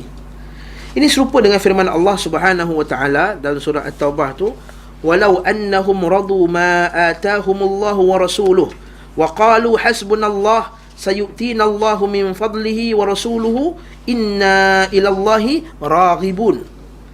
Jikalau mereka sungguh-sungguh redha dengan apa yang diberikan Allah dan Rasulnya kepada mereka. Dalam masalah apa ni? Dalam masalah surah At-Taubah ni berkenaan bila Nabi bahagi-bahagikan harta zakat tu, harta rampasan perang tu, ada sebahagian orang tak puas hati. Dia kata kat Rasulullah, wahai Rasul, berlaku adil lah. Lelaki tu siapa nama lelaki tu? Dhul Khuwaisirah. Nama lelaki tu apa? Dhul Khuwaisirah. Jangan letak nama anak dengan nama ni. Dhul Khuwaisirah. Dia kata, adil ya Muhammad, wahai Muhammad, berlakulah adil. Dia kata, kalau aku tak adil, siapa lagi yang adil? Allah Ta'ala jangan suruh aku sampaikan wahyu, takkan aku tak adil? Jadi Allah Ta'ala tegur lagi, jikalau mereka sungguh-sungguh redha dengan apa yang diberikan Allah dan Rasulnya kepada mereka. Nampak tak kat situ? Apa yang diberikan, siapa yang bagi? Allah dan, nampak dalam bab memberi Allah Ta'ala sebut Allah dan Rasulnya. Perhati ayat ni betul. Dan berkata, cukuplah Allah bagi kami. Nampak tak? Bila bab cukup, cukuplah Allah bagi kami. Tapi yang bagi tadi siapa? Allah. Rasul yang bagi juga, sebab Rasul yang bagi-bagikan harta tadi. Tapi bila bab cukup, Allah Ta'ala kata apa? Cukuplah Allah bagi kami. Nampak orang beriman? Maksudnya kita bila dapat rezeki, kita tak kata, Allah, kerajaan ini, tanpa kerajaan ini tak makan kita. Tak boleh. Jangan cakap macam tu. Yang beri kita cukup ialah Allah. Kita berterima kasih kepada kerajaan Malaysia ni, kerajaan Venezuela lah contohnya. Ini cerita pasal Venezuela ni. Terima kasih kerajaan Venezuela kerana memberi kami pencen, kerana beri kami makanan, beras, tetapi yang beri kami kecukupan ialah Allah Subhanahu wa taala. Akidah tu kena betul. Menisbahkan rezeki, nikmat itu kepada makhluk adalah benda-benda yang boleh merosakkan iman. Dalam kitab Tauhid Syekh Muhammad Abdul Wahab ada bab iaitu menisbahkan rezeki kepada makhluk semata-mata. Tanpa ni matilah kita, tanpa ini habis, tanpa. Hati-hati sebut. Boleh merosakkan akidah. Ya, mana tak? Cukuplah Allah bagi kami. Allah akan memberikan kepada kami sebahagian dari kurnianya. Dan demikian pula Rasulnya. Nampak tak? Dalam bab memberi tadi, sekali lagi Allah Ta'ala sebut, Allah akan memberikan kepada kami sebahagian daripada kurnianya, dan demikian pula Rasulnya. Maksudnya sekali lagi disebut Allah dan Rasulnya akan memberikan kurnia. Tetapi sesungguhnya kami adalah orang-orang yang berharap kepada Allah. Ini bab harap pula. Nampak harap tu kepada siapa? Allah. Ini akidah ni. Ini akidah tauhid. Ar-raja, harap itu adalah ibadah. Ibadah hati. Sebab itulah kita belajar dalam kitab-kitab akidah. Kita kata ibadah itu tidak boleh disalurkan kepada selain Allah. Tak boleh kita beribadah kepada selain Allah. Dan ibadah itu bukan hanya solat, sembahyang, zakat, haji, tidak. Yang lebih penting daripada kesemua-semua ibadah itu ialah ibadah hati. Takut, harap, redha, cinta, benci, ini semua ibadah hati. Tawakal, ibadah hati. Raja, harap, ibadah hati. Jadi harap itu hendaklah hanya kepada Allah Subhanahu wa taala. Itu yang kita nak. Ya, betul, kita boleh kata saya harapkan tuan datanglah kuliah. Saya harapkan juga, betul tak?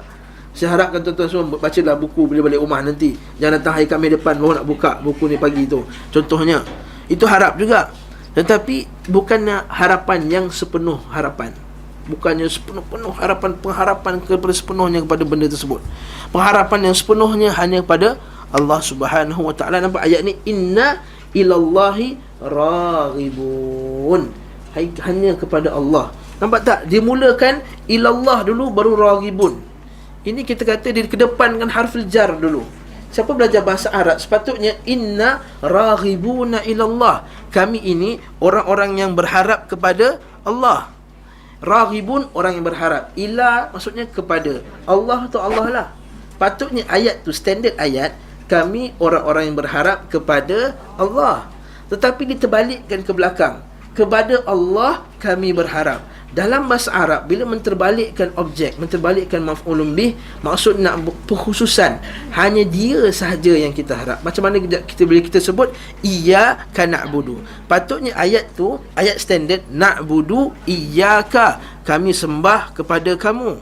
Tapi Allah Ta'ala telah kedepankan objek maf'ul, iaitu iyyaka na'budu, hanya kepada kamu kami sembah. Untuk bawa makna apa? Hanya tu. Hanya tu. Perkataan hanya tak ada dalam ayat tu. Tapi kita buka terjemahan, mana datang hanya tadi? Sebab telah mendepankan objek. Faham tak? Bahasa Arab sikit lah. Saya makan nasi, nasi saya makan. Ada beza tak? Bahasa Melayu mungkin tak ada beza. Tetapi dalam bahasa Arab dia bawa penekanan bahawa aku hanya makan nasi, aku tak makan benda lain. Kalau aku makan nasi pun aku makan burger, aku makan mie juga time tu. Tapi nasi aku makan. Dalam bahasa Melayu mungkin tak ada signifikan sangat, tapi dalam bahasa Arab dia membawa hanya nasi yang aku makan. Sebab tu kita sebut inna lillah wa inna ilaihi raji'un. Dia tak kata inna raji'una ilallah wa inna raji'una ilaihi. Tak. Dia sebut objek dulu, nak kata hanya kepada Allah. Betul juga ayat ni, inna ila ilallah dulu, kepada Allah kami berharap. Maksud hanya kepada Allah kami berharap. Tauhid sekali lagi. Cantik kitab Ibn Qayyim ni. Sebelum masuk sunnah-sunnah, dia masuk tauhid dulu. Camkanlah, kata Syekh ni, perhatikanlah.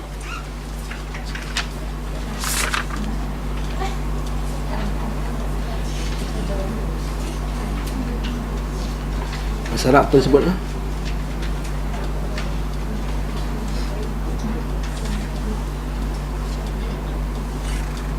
Tak apalah. Camkanlah bagaimana ayat ini menisbahkan pemberian kepada Allah Subhanahu wa taala dan kepada rasulnya. Nampak? Dalam bab pemberian boleh. Siapa yang bagi kamu duit raya ni? Kerajaan bagi, kerajaan Venezuela bagi. Contohnya, kerajaan Venezuela yang bagi, kata. Tak apa, ya betul. Tapi Allah, alhamdulillah, kerajaan Venezuela telah beri saya duit raya lebih tahun ni kepada pegawai kerajaan Venezuela, contohnya. Boleh. Tapi tak boleh kata, oh kerajaan ni lah yang telah hati-hati dalam bab nak menyokong pun jangan terlebih sokong kerajaan Venezuela tadi lagi. Sama seperti firman Allah Subhanahu wa taala, wa ma ataakumur rasul fakhudhuh. Nampak tak? Apa yang didatangkan kepada kamu oleh rasul, maka ambillah. Namun Allah taala menisbahkan al-hasbu, cukup kepadanya semata-mata. Allah tidak berfirman, mereka berkata, cukuplah bagi kami Allah dan rasulnya. Nampak tak? Bahkan hal itu dijadikan sebagai haknya secara murni. Maksudnya kecukupan itu adalah hak Allah secara murni. Maksudnya bersih, hanya untuk Allah Ta'ala semata-mata. Faham tak? Sama seperti firman-Nya, sesungguhnya kami adalah orang-orang yang berharap kepada Allah. Tadi ayat tadilah. Tidak dikatakan berharap kepada Allah dan Rasul-Nya. Bahkan harapan hanya diperuntukkan kepada Allah semata-mata. Tentu kita ni dalam bab dunia ni, kita harap orang ni bantu kita, kita harapkan orang ni tolong kita, harap doktor ini baikkan kita, tapi hati kita tak tergantung pada benda tersebut. Macam kita kalau kita pergi hospital, dapat sakit kan, dapat sakit kanser yang teruk, ahli keluarga kita, na'udzubillah, bila kata doktor ni, Dr. Kenneth Koh ni Glenn Girls ni bagus, dia baik, betul, bagus, tapi hati kita tak berharap kat dia. Ya, dia boleh bantu kita, bagi kita ubat yang terbaik, treatment yang terbaik, tapi hati kita tak bergantung pada doktor tersebut. Kita akan meluahkan kata-kata, tanpa doktor ni matilah aku. Tak boleh. Atau kalau dia baik, doktor ni lah yang baikkan aku. Tak boleh. Hari ini kita kata pengharapan, tawakal, penyerahan diri hanya milik Allah Subhanahu wa taala. Fa idza faraghta fansab. Maka setelah kamu selesai urusan, kerjakanlah dengan sungguh-sungguh urusan yang lain.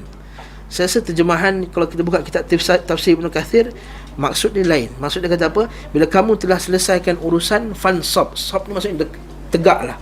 Maksud tegak dirikanlah salat. Maksud kita ni, kita kesibukan kita, bila datangnya pada dah selesai, maka tegakkanlah diri kamu untuk berzikir kepada Allah, mendirikan salat kepadanya. Wa ila rabbika farghab, dan hanya kepada Rabbmu hanyalah engkau berharap. Sekali lagi, hanya kepada Rabb kamu berharap. Sekali lagi, ila rabbika farghab. Tak ada farghab ila rabbik. Wa ila rabbika farghab. Raghbah, pengharapan. Tawakal, inabah, kembali. Dan al-hasbu, cukup, hanyalah diperuntukkan kepada Allah Subhanahu wa taala semata-mata. Inilah maksud belajar akidah, belajar tauhid. Belajar tauhid bukan hanya hafal sifat 20 tu je. Ini yang kita nak. Kita nakkan ini tauhid ibadah yang kita nak, iaitu segala hati, jiwa, perasaan kita hanya untuk Allah Subhanahu wa taala. Sebagaimana halnya ibadat, takwa dan sujud hanyalah untuk Allah Subhanahu wa taala semata-mata. Sebab tu kita tak boleh sujud kepada makhluk. Bahkan sebagian ulama memandang bahawa kalau kita tunduk kepala tu pun dia tak kasih. Pernah sekali saya jumpa Dr. Abdul Aziz Al-Aqil, pensyarah akidah di Universiti Madinah. Kita orang Melayu kan, bila jumpa ustaz yang besar sikit, kita kata Assalamualaikum ustaz. Kita tundukkan kita punya tengkuk kan, Assalamualaikum ustaz. Dia kata, kenapa kamu buat macam ni? Kenapa kamu buat macam ni? Dia kata, yelah, kau lagi tua daripada aku, nombor satu. Yang kedua, kau lebih syekh daripada aku, kau lebih alim. Oh, la yajuz, kata, la yajuz, kata, tak boleh, haram buat benda ni. Nabi tak kasih kita inhina, tunduk pada makhluk. Salam macam ni. Sekali lagi saya salam, saya terbuat sekali lagi. Kenapa kau buat lagi? Kita terbiasa kan. Kata, kenapa kau buat? Jangan. Tegak gitu pun. Salam macam biasa. Saya cakap kat dia, adakah ibu bapa pun termasuk juga? Dia kata, ibu bapa pun termasuk. Rasul pun tak boleh macam tu. Rasul pun tak boleh macam tu. Kan ibu bapa kena. Habis tu kalau cium, cium tak ada masalah. Jadi kalau kita salam untuk cium, itu tak ada masalah. Maksudnya kita bukan tunduk untuk cium. Assalamualaikum mak, dia cium tangan dia. Maksud kita nak cium tangan dia, bukan kita nak tunduk. Angkat tangan ke apa ke, macam-macam cara lah. Jangan tunduk, jangan sujud, jangan rukuk kat dia. Wallahu ta'ala a'lam bisawab. Jangan tanya lebih, cukup kat situ. Saya sampaikan apa yang saya tahu je, dan saya tak buat lah benda tu. Allah Ta'ala sebut lagi, begitu pula nazar dan sumpah. Sumpah tak boleh sumpah dengan makhluk, kan? Macam lagu And I Swear tu, By the Moon and the Star and the Sky tu, kan? Tu dulu lah, zaman jahiliah kita nyanyi dulu. Nazar kepada makhluk juga tak boleh. Contoh apa nazar kepada makhluk? Contoh nazar kepada makhluk yang saya tahu, seperti zaman sekarang ni, seperti orang yang pergi ke kubur-kubur para wali ni, kata, wahai wali sekian, kalaulah kau perkenankan doa aku, anak aku dapat SPM 17A1 17A, maka aku janji aku akan tambah lampu lagi kat kubur kau ni. Aku akan tambah lagi ni bunga-bunga. Nazar tak tu? Nazar sebab dia sumpah. Dia dah berjanji. Nazar ni mewajibkan ke atas benda dia, benda yang tak wajib. Itu nazar. Ini nazar syirik. Nazar kepada makhluk. Kita patut nazar kepada Allah. Ya Allah, Tuanku, aku nazar bulan Muharram ni aku nak puasa. Itu nazar. Itu nazar yang sunnah lah. Nazar yang makruh macam mana? Nazar ni ada dua tu. Satu nazar makruh, satu nazar yang sunat. Abang Rabiah tahu nazar makruh macam mana, Abang Rabiah? Okay. Nazar makruh ni nazar dia tak syarat dulu. Yang nazar yang diketahui oleh orang kita. Ya Allah Tuanku, kalau anak aku dapat 5A PSR ni, aku puasa 5 hari. Kalau tak dapat, tak ada puasa lah. Ini nazar kedekut, Nabi kata. Innahu la ya'ti bi khair, innahu ya'ti minal bakhil. Kata Nabi SAW, nazar tersebut tidak datangkan kebaikan, nazar itu datang daripada orang yang bakhil. Tapi wajib tak disempurnakan? Wajib juga. Adapun nazar yang Allah Ta'ala puji dalam Quran, yufuna bin nadhri wa yakhafuna yawman kana syarruhu mustatira. Mereka ini memenuhi nazar mereka, iaitu dia nazar tanpa ada ikatan apa-apa. Ya Tuanku, aku nazar lah bulan Muharram ni aku nak puasa Isnin Khamis. Maka dia kena wajib, dia kena buat puasa Isnin Khamis. Okay? Itu nazar. Nazar ni mewajibkan benda yang tak wajib. Dia tak boleh kata, ya Allah Tuanku, aku nazar aku nak solat 5 waktu, ya Allah. Mana boleh? Solat itu ni mana wajib dah. Ya Allah Tuanku, aku nazar aku nak pakai hijab lepas ni. Tak boleh. Hijab dah wajib, tak perlu nazar. Dan nazar juga mesti dalam bab ibadah. Tak boleh, ya Allah aku nazar nak botak kepala. Botak kepala bukan ibadah. Atau aku nazar aku nak makan aiskrim pukul 5. Tak boleh. Itu bukan ibadah. Makan aiskrim bukan ibadah. Itu nazar mestilah dalam bab ibadah. Nazar Sembelih binatang ibadah tak? Sembelih binatang ibadah. Yes. Boleh, kena wajib buat. Dan tidak boleh melainkan hanya Allah semata-mata, serupa dengan firman Allah, alaisallahu bikafin abdah. Nampak tak? Hasbu, cukup, juga dengan kafin, iaitu yang melindungi, cukuplah. Kata al-hasbu semakna dengan al-kafi, iaitu yang mencukupkan. Pada ayat ini Allah mengkhabarkan bahawa dia sendiri kafin, yang mencukupi bagi hamba-hambanya. Lalu bagaimana sehingga para pengikut Rasul dijadikan bersama Allah Subhanahu Wa Taala dalam hal mencukupi tersebut? Sekali lagi dia petikaikan tafsiran tadi yang salah tadi. Dalil-dalil yang menunjukkan kebatilan penakwilan rosak ini sangat banyak dan tidak dapat disebutkan di suatu ini tempat ini satu persatu. Nampak tak? Ibn Qayyim ni dalam dia punya ilmu dia. Kita tak terfikir benda ni. Saya rasa jarang kitab sebut pasal masalah ni, melainkan kitab Ibn Qayyim saja. Adapun yang dimaksud adalah bahawa cukup dengan mengikuti Rasul akan ada kemuliaan. Maksudnya apa? Patah balik pada awal tadi, hasbukallah wa manittaba'aka minal mu'minin, iaitu Allah Ta'ala cukup bagi kamu dan bagi orang yang beriman. Cukup ni maksudnya apa? Iaitu yang dimaksudkan adalah bahawa cukup dengan mengikuti Rasul akan ada kemuliaan. Nampak tak? Cukup dengan ikut Rasul dapat kemuliaan dah. Tak perlu kita ikut orang lain. Cukup untuk mengikuti Rasul akan mendapat kecukupan. Cukup untuk mengikuti Rasul akan dapat pertolongan. Ini ketika ingat. Sebagaimana cukup dengan mengikuti beliau sallallahu alaihi wasallam akan diperolehi petunjuk, keberuntungan dan keselamatan.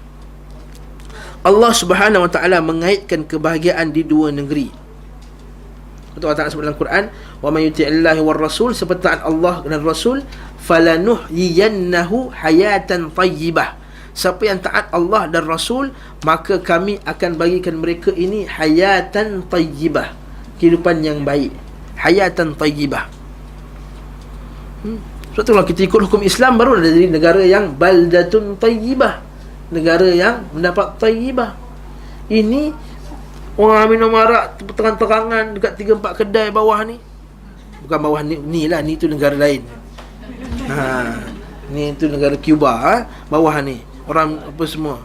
Ni tu negara Cuba. Orang minum arak macam nak dapat baldatun thayyibatun wa rabbun ghafur. Dalam khutbah bukan main lagi dalam ucapan. Negara kita hendaklah jadi negara yang baldatun thayyibatun wa rabbun ghafur, negara yang diberkati dan diampuni Allah. Diampuni Allah Ta'ala apa? Minum arak terang-terangan. Nabi sebut dalam hadis Nabi SAW, dia kata apa? Akan ada pada umatku nanti bila apa? Al-khasfu wal-qazfu, akan berlakunya tanah runtuh, akan berlakunya gempa bumi. Bila masa tu? Idza zaharatil qainat wa syuribatil khumur, bila penyanyi wanita nak banyak sangat, dan kemudian bila arak diminum secara terang-terangan. Agak-agak ni baldatun thayyibah ke? Kalau thayyibah tu apa bendanya? Lepas tu kita kena hati-hati.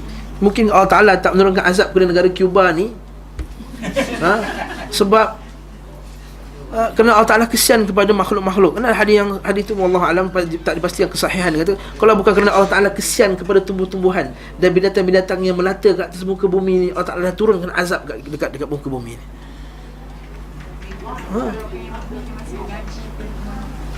Kena juga.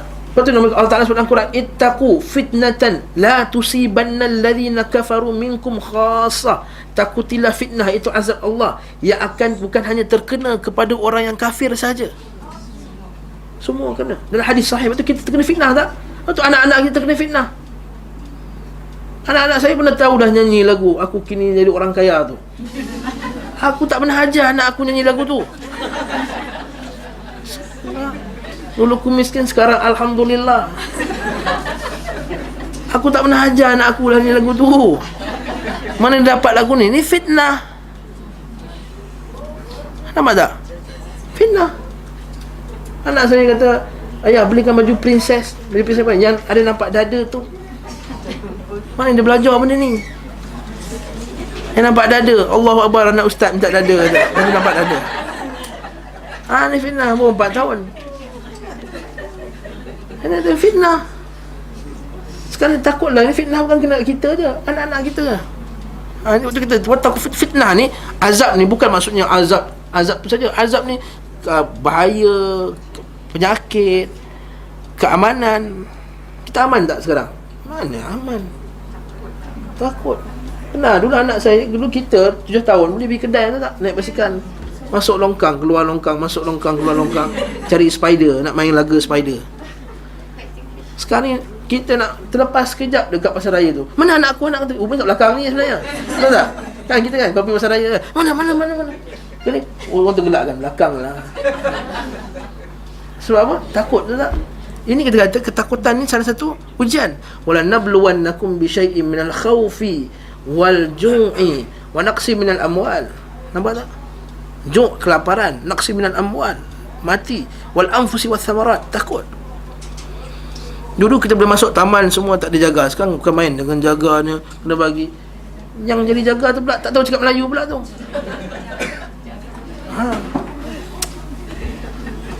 Aman ke ni? Ni tak aman. Ini fitnah juga. Lepas tu kita takutilah fitnah yang tak terkena pada kamu ni, bukan hanya kepada orang kafir saja. Kita juga terkena fitnah ini. Fitnah yang teruk ni. Dan bukan sekadar fitnah-fitnah ni, banyak lagi fitnah ya. Ialah fitnah kesesatan. Kita jangan sangka kita sekarang ni alhamdulillah saya tak kena apa-apa pun ya. Kita selesa tengah makan, minum, kita tak sedar, sedangkan fitnah telah masuk dalam rumah kita. Seperti kata Nabi sallallahu alaihi wasallam, kamawaqi'il qatri, seperti mana hujan turun. Nabi sallallahu alaihi wasallam hadis-hadis yang sahih berkata Nabi sallallahu alaihi wasallam kata, aku Nabi naik salah satu tembok dari tembok bandar Madinah. Min atamin Madinah. Nabi kata, hal tarawna ma ara? Adakah kamu nampak apa yang aku nampak? Ya Rasulullah, aku tak nampak. Kata, inni ara al-fitnat tanzilu alaikum kama waqi'il qatri. Aku nampak fitnah turun kat atas muka rumah kamu ni macam hujan turun, banyak mengumum kat kita. Ini kita kata kita tak sedar sebab kita tak tahu berkenaan dengan hadis-hadis fitnah ini. Itu kita kena mengaji. Kat tempat ni kata tak ada yang memberi kita keselamatan melainkan ikut sunnah Nabi SAW. Dengan mengikuti beliau SAW dan menjadikan pula kesengsaraan pada dua negeri dengan menyelisihi petunjuknya. Dua negeri itu sudah apa dia? Dunia akhirat dah. Bagi para pengikutnya diberi petunjuk dan rasa aman, keberuntungan dan kemuliaan, kecukupan dan pertolongan, kekuasaan dan pengukuhan. Kita ada kuasa sekarang? Tak ada, sebab kita tak ikut sunnah Nabi. Serta hidup bahagia di dunia dan di akhirat. Sedangkan bagi yang menyelisihinya diberikan kehinaan dan kerendahan, ketakutan dan kesesatan. Semua dapat tak? Kehinaan, kita dapat hina. Nak sembelih lembu pun tak boleh kat sekolah dah. Kerendahan. Bila orang Islam cerita pasal ekonominya, orang belekeh kan, orang Melayu. Bila pergi seminar-seminar apa property apa semua kan, ni orang kafir semua tu. Isi saya pergi seminar property tu semua orang kafir semua tu. Sampai kat situ dalam seminar tu diorang pelekeh-pelekehkan lagi orang Islam. Ketakutan dan kesesatan. Takut, just kita takut sesat dan kesesatan, pengabaian, diabaikan Allah Ta'ala, dan kesengsaraan di dunia dan di akhirat. Semua kena kita. Lepas tu kita kata mungkin Allah Ta'ala nak kenakan kat kita benda ni semua sebab Allah Ta'ala nak bagi tahu kita ni tak ikut sunnah lagi. Tak ikut sunnah betul-betul lagi. Betul Rasulullah SAW telah bersumpah, wallazi nafsi biyadihi, kata Nabi, demi jiwaku yang berada di tanganku, la yu'minu ahadukum, tidak akan bersempurna iman seseorang kamu, hatta akuna ahabba ilaihi, sehingga aku ni beliau lebih cintai, manusia tu lebih cintai, min walidihi wa waladihi wan nasi ajma'in, lebih dicinta daripada orang tuanya, anaknya dan manusia seluruhnya. Allah Ta'ala telah bersumpah pula bahawa tidak beriman orang yang tidak menjadikan beliau sebagai hakim pemutus dalam segala perkara yang diperselisihkan. Ini masalah lagi, tak ikut sunnah. Yang kedua, bila kita berselisih tentang suatu perkara, kita tidak mengembalikannya kepada Quran dan sunnah. Kita bergaduh, kita cop orang tu. Bila kita kata, asal puak tu tak nak baca doa awal tahun, kita baca, cara penyelesaian dia macam mana? Wah, puak-puak tu buat Wahabi. Senang je cara penyelesaian dia. Bukannya dia bawa Al-Quran dengan sunnah kat depan, mari kita bincang dalil, nas. Bahkan disebarkan pula hadis-hadis palsu, disebarkan pula hadis-hadis yang tak sahih berkenaan dengan amalan ni, dan berharap orang semua akan berpegang kepada hadis-hadis yang palsu tadi. Hasya wa kalla, na'udzubillah min dzalik. Semoga Allah Ta'ala melindungi kita daripada perkara tersebut. Zaman Nabi SAW, seorang lelaki telah menipu hadis palsu. Dia nak kahwin dengan satu perempuan ni. Ini disebut oleh Ibn Taymiyah dalam kitab dia. Nak kahwin satu perempuan ni, masuk Minang. Bila masuk Minang, perempuan tersebut tak nak kahwin dengan dia. Sekali lagi dia datang, dia kata, Rasul bagi tahu suruh kahwinkan anak kau dengan aku. Rasul bagi tahu. Dia tipu, menipu atas kata Nabi. Dia kahwinkan, akhirnya berlaku perkahwinan tersebut. Kemudian Rasulullah tahu benda ni. Rasulullah kata siapkan tentera, kalau dapat dia tangkap dan dihukum bunuh. Sebab tu kata ulama, hukum sengaja membuat hadis palsu ialah hukum dia boleh jatuh kafir. Kalau tahu hukumnya haram buat hadis palsu, tapi dia buat juga hadis palsu. Kata sebagian ulama menganggap, kata hukum boleh jatuh murtad. Sebagian ulama, kata Ibn Taymiyah rahimahullah, sebagian ulama kata boleh kata macam tu. Saya tak kata yang menyebarkan hadis palsu tu macam tu, mungkin dia tak tahu, tapi kita asal hukum tersebut. dan sangat-sangat dosa besar menyebabkan hadis. Walaupun sebagian ulama memandang tak kafir, sebagian ulama kata dosa besar saja. Tapi kita tu kalau ulama khilaf, dosa besar dengan kafir, tak ke benda tu besar, berat? Tapi kenapa dia ambil ringan? Tak dia ambil ringan orang-orang macam ni yang bertitle ustaz, yang tahu bahasa Arab, yang mampu membuka kitab, tapi tak nak buat homework ni. Adakah semata-mata nak menceramah gitu je nak dapat keuntungan dalam televisyen ataupun dalam surat khabar ataupun mana sokongan? Tidak. Kita nak bercakap ni atas pihak Allah, atas pihak Allah dan Rasulnya. Itu Anas Abu Hurairah radhiyallahu anhu kata, aku kalau bukan kerana ayat Allah dalam Quran yang kata dilaknat orang yang tak nak mengajar ni, aku tak nak ajar hadis ni. Anas bin Malik kata, Anas bin Malik, kau ajarlah hadis, tapi yang kau dengar kata, aku sekarang dah tua dan hadis Nabi ni bukan mudah. Kalau aku cakap salah, nanti agama ni dia ambil daripada orang akan salah faham agama ni. Ini para sahabat takwa mereka dalam mengajar agama. Tapi kita, Masya Allah, sebegitu je. Sebab kita tak rasa kita bercakap atas pihak Allah dan Rasulnya.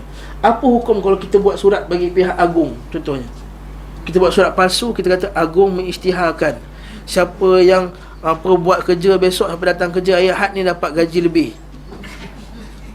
dapat naik bonus 20% tahun ni.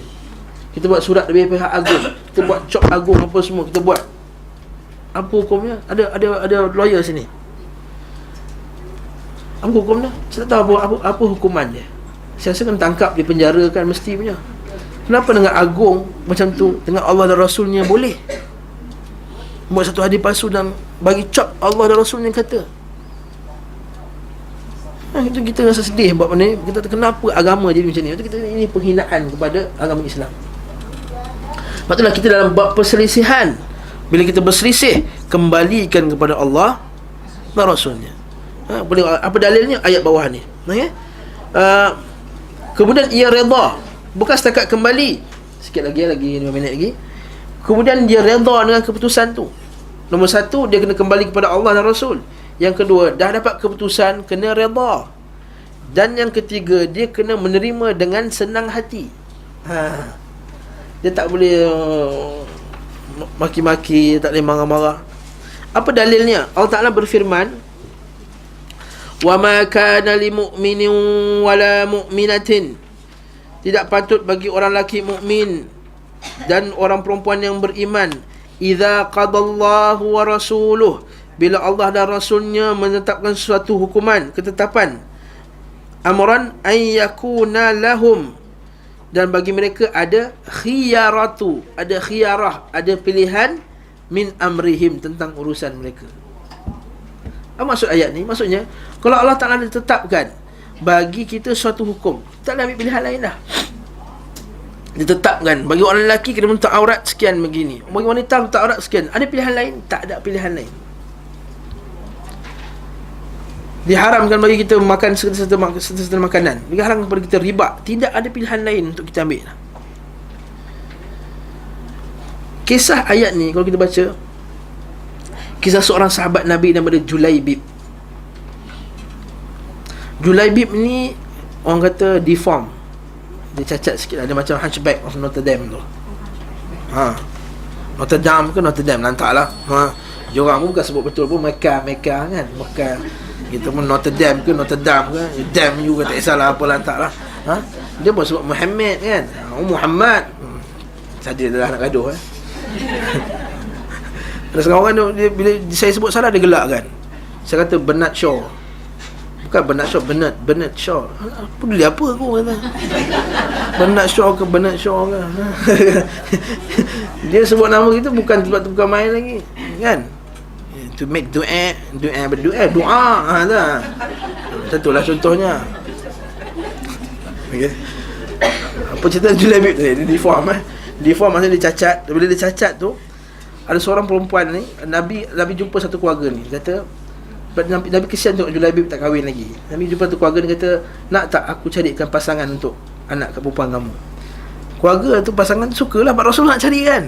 Oh okey, happy. Sekali aku nak kahwin dengan anak kau dengan Julaibib.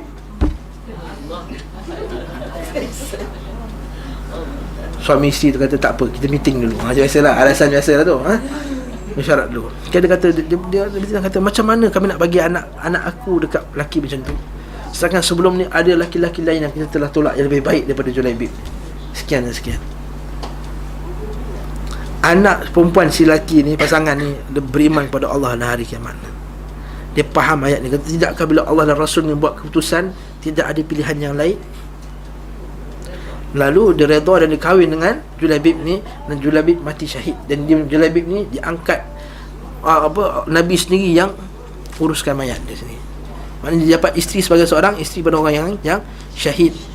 Maksudnya kerana hadis Nabi SAW kata seorang isteri itu akan bersama suami yang terakhir. Maksudnya dia bersama dengan Julaibib akhirat kelak. Nampak tak? Ini kita kata kesan. Dalam bab ini, dalam bab memilih perkahwinan pun tak boleh nak ambil pilihan lain. Apatah lagi dalam bab-bab yang lebih besar. Bab-bab lebih besar, bab hukuman. Bab hukuman tak kata pesalah jenayah. Tu kalau tuan-tuan ada masa, tuan-tuan buka YouTube, dengar ucapan Tuanku Raja Brunei. Sangat cantik dia punya ucapan bila dia kata dia nak buat hukum hudud tu. Dia kata kita ni tidak ada pilihan melainkan untuk mengikut perintah Allah SWT. Cantik. Dia kata kalau kita tak ada pilihan lah. Dia kata kalau kita kata kita tak ada masa lagi, kita tunggu dulu. Macam mana kita nak menghadap Allah SWT nanti bila kita di hadapan Allah nak kata tunggu dulu. Ini orang yang milioner, juta-juta ringgit, semua ada dalam dunia di bawah tangan dia. Nampak? Dia nak patuh pada perintah Allah. Lepas tu kita jangan jadi miskin di dunia dan miskin di akhirat. Ada orang yang kaya dunia, kaya akhirat. Ada yang miskin dunia, kaya akhirat. Jangan jadi kita miskin dunia, miskin akhirat. Na'udzubillah min zalik. Wallahu ta'ala alam bisawab. Cukuplah setakat ni. Kita jumpa lagi menghadapan biiznillah. InsyaAllah banyak lagi introduction. Kemudian kita akan tengok bab lepas ni ialah bab pemilihan, iaitu kenapa Allah Ta'ala layak hanya Allah Ta'ala saja yang memilih yang terbaik untuk kita. Kita akan tengok nanti ya. Ada waktu yang terbaik, hanya Allah Ta'ala yang telah memilih terbaik untuk kita lakukan. Wallahu ta'ala a'lam bissawab. Subhanakallahumma bihamdika asyhadu an la ilaha illa anta astaghfiruka wa atubu ilaik. Nota tadi tu telah disponsor ada hamba Allah telah sponsor, alhamdulillah. Jadi kita harapkan orang macam ni lah masa-masa hadapan insya-Allah. Pengumuman ada kuliah Ustaz Hashimi ya. Siapa yang mengikuti kuliah Ustaz Hashimi, kitab ni Nikmati Kehidupan Anda ni, Sabtu 9 November 11.30 pagi. Sabtu ni. Kemudian Syekh Yunus Katrada hari Ahad pukul 3 petang, iaitu berkaitan dengan Hope and Doa. Wassalamualaikum warahmatullahi wabarakatuh.